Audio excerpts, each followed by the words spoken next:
పునాదులు పాడైపోగా నీతిమంతులు ఏమి చేయుదురు?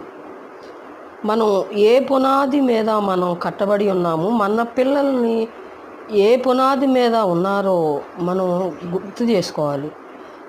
అబ్రహాం అయితే ఏలయనగా దేవుడు దేనికి శిల్పియు నిర్మాణకుడై ఉన్నాడో పునాదులు గల పట్టణము కొరకు అబ్రహాం ఎదురు చూచెను.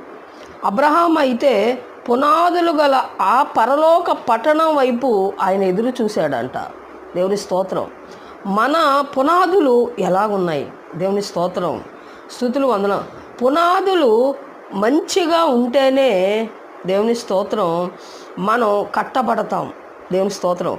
అపోస్తులు ఏమన్నారంటే, అపోస్తులు వేసిన పునాదిపై చక్కగా అమర్చబడిన రాళ్ల వలె అపోస్తులు ఉన్నారండి. అలాగే మన జీవితం కూడా అపోస్తులు వేసిన పునాదిపై చక్కగా అమర్చబడిన రాళ్ల వలె మన విశ్వాస జీవితాన్ని, మన కుటుంబ జీవితాన్ని, మన బిడ్డల కుటుంబాలను